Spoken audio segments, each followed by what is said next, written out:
Hercule franchit la porte rongée par la détresse que lui a procurée l'épreuve précédente. Devant lui, au loin, une île émerge de l'horizon, Crète. C'est là que réside le taureau sacré sous la garde de Minos, roi des lieux, et qui a décidé de sacrifier la bête. Conformément à ce que lui a demandé l'instructeur, Hercule se met en quête du bovidé pour l'éloigner et l'amener jusqu'au lieu saint où résident les hommes à l'œil unique. De lieu en lieu, il va poursuivre la bête sans jamais la perdre de vue, parce qu'une lumière brille sur le front de l'animal, lui servant de guide à travers l'obscurité. C'est elle qui éclaire son chemin et lui permet d'atteindre l'animal.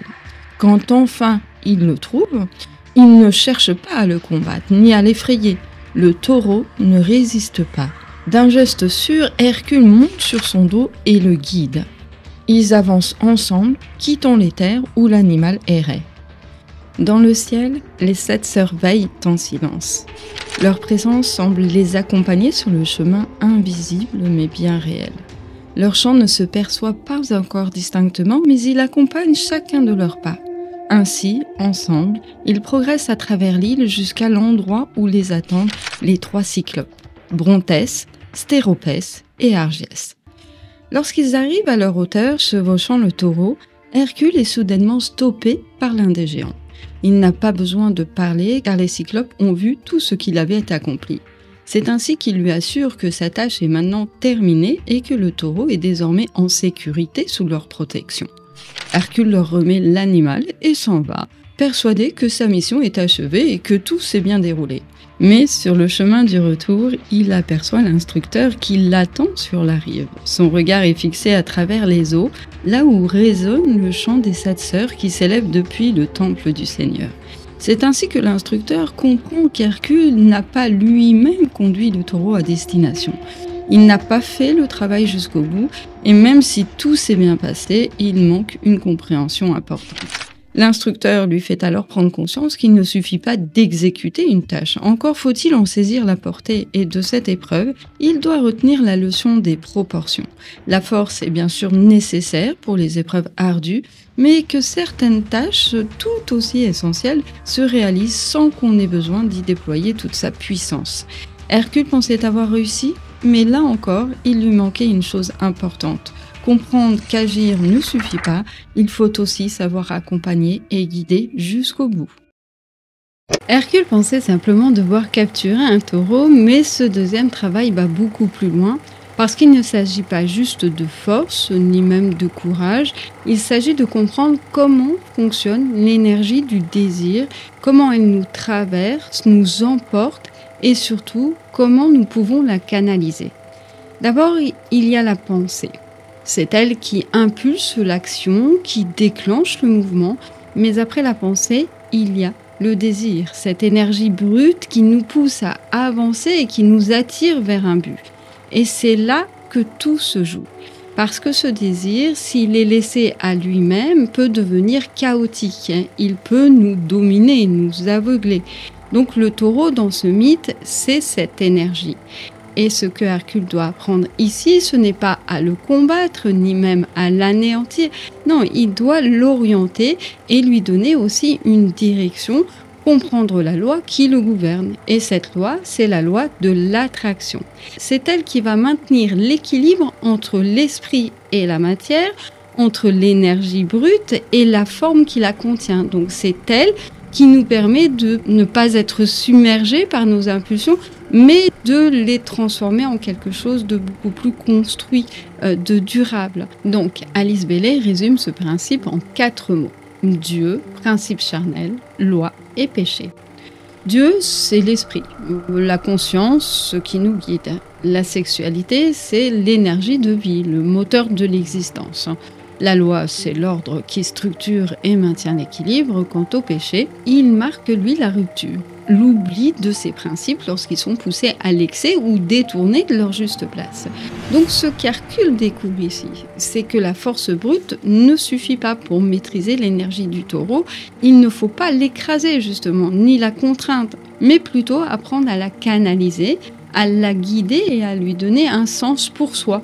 Car avancer sans conscience, on le sait, c'est se laisser dominer par son désir.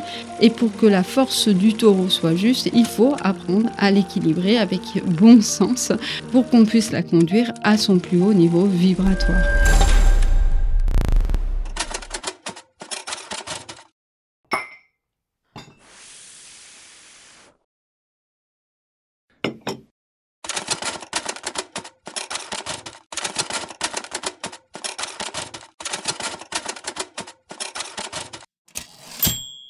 Le ciel est mystiquement considéré comme le temple et l'éternelle conscience de Dieu. Son autel est le soleil, dont les 4 bras ou rayons représentent les 4 angles de la croix cardinale de l'univers, lesquels sont devenus les 4 signes fixes du zodiaque. Comme les 4 signes des puissants animaux sacrates sont aussi bien cosmiques que spirituels, ils représentent des éléments fondamentaux qui ressemblent à l'esprit. Le taureau, la terre ou le corps, le Verseau, l'air ou le mental, le Scorpion, l'eau, assimilée à l'âme. Le lion, quant à lui, est la force de la nature inférieure. Il est le serpent de la force qui, si elle est déviée vers le haut, triomphe. Le taureau, lui, est toujours le symbole de la force créatrice. Le Verseau, l'homme est le porteur de la lumière. Le Scorpion est souvent transmuté en Aquila, l'aigle qui s'élève en même temps que le Scorpion, mais ils sont étroitement liés dans le symbolisme.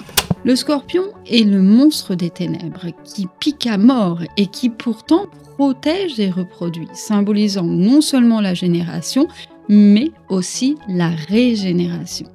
Cette dernière, c'est l'aigle, l'oiseau du soleil qui a conquis le côté sombre du Scorpion, cet adversaire qui peut faire que l'homme tombe plus bas que les bêtes, mais qui transmuté devient l'aigle de lumière qui peut s'élever plus haut que les cieux. Devient l'aigle de lumière qui peut s'élever plus haut que les cieux.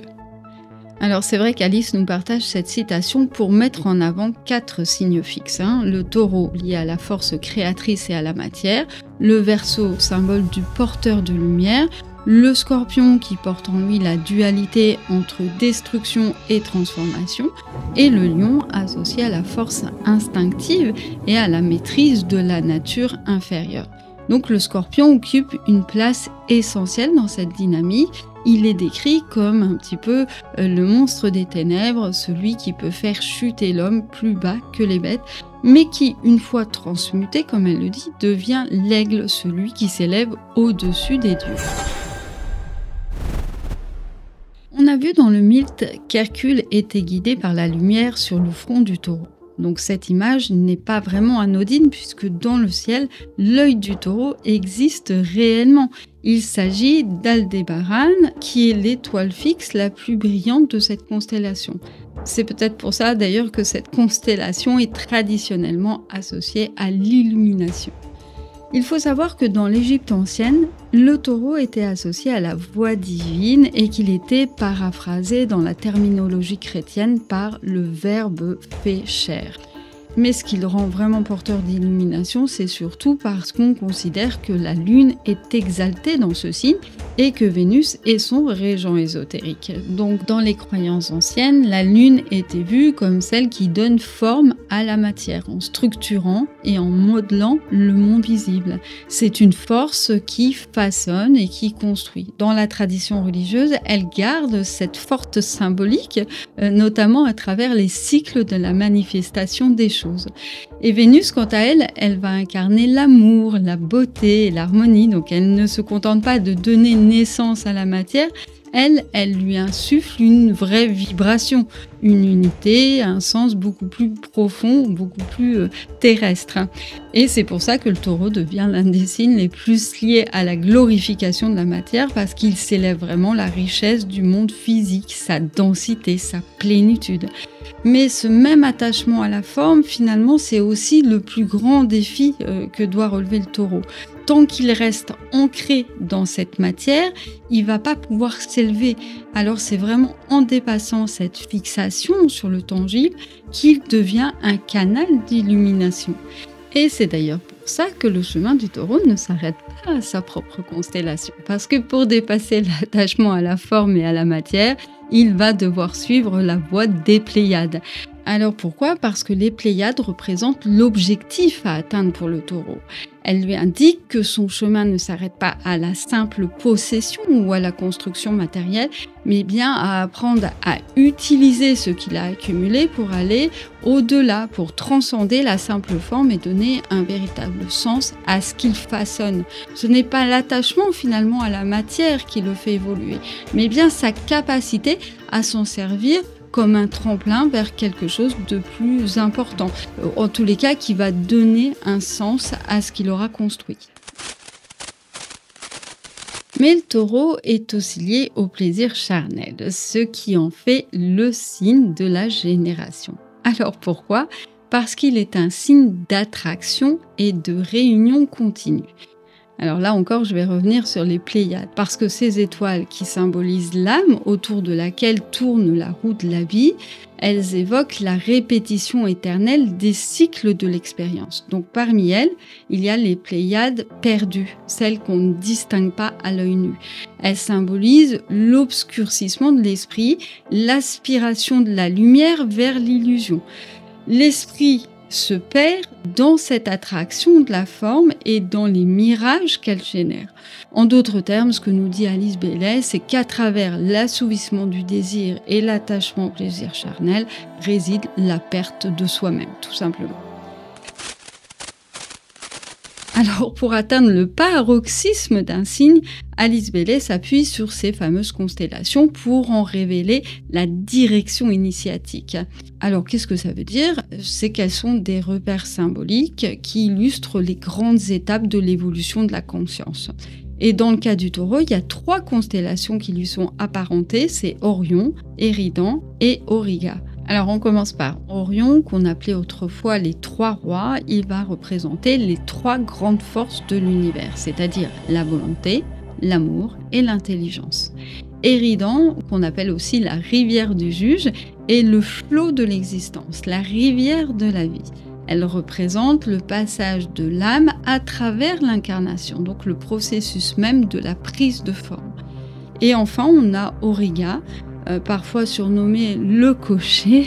Pourquoi? Parce qu'elle symbolise l'âme elle-même, le principe spirituel qui guide et dirige la matière. Et c'est pour ça que ces 3 constellations nous donnent la direction initiatique par laquelle le taureau peut illuminer. Orion apporte la lumière, Éridan plonge dans l'incarnation et Auriga révèle la guidance de l'âme à travers ce processus.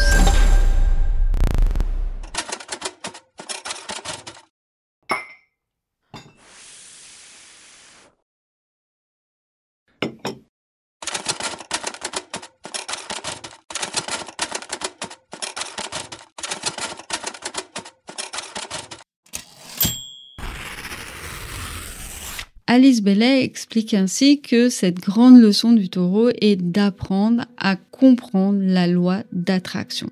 Alors cette loi relie l'esprit à la matière, l'âme au corps et elle permet la manifestation de la forme.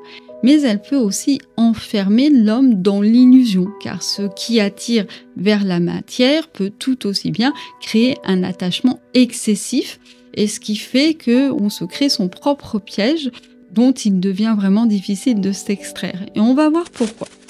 Le mythe nous raconte que Minos, roi de Crète, est le propriétaire du taureau et qu'il possède un labyrinthe. Donc ce mot évoque la désorientation, la confusion et l'embarras. Le décor auquel Hercule se confronte ici est celui d'une expression de cette grande illusion. Il y a ici une idée de séparation de soi et d'isolement de la réalité, car l'île est coupée du continent et son royaume crée sa propre vérité, une vérité qui est à part des autres, une réalité isolée si vous voulez. Donc Hercule, tout comme le disciple, est seul.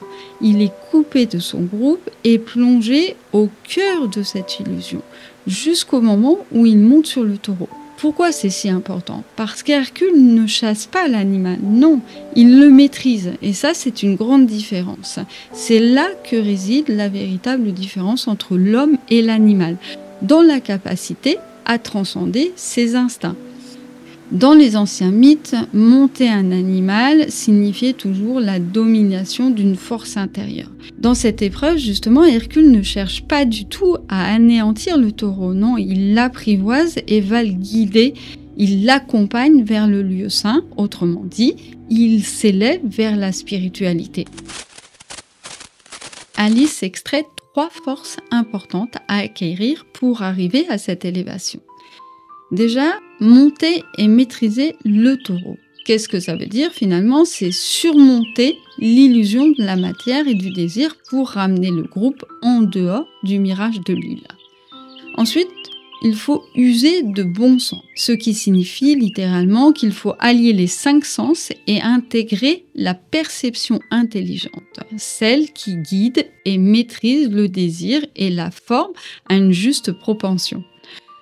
Et ensuite, il faut comprendre la solitude, nommée célibat par Alice. Ce qu'elle veut dire, c'est qu'on est toujours seul finalement face à son rapport à l'illusion. On est seul face à son instinct. On est seul dans sa propre quête. On est seul à évaluer la juste propension de ses désirs et de son rapport à la forme. On est aussi seul dans son cheminement et dans sa quête initiatique.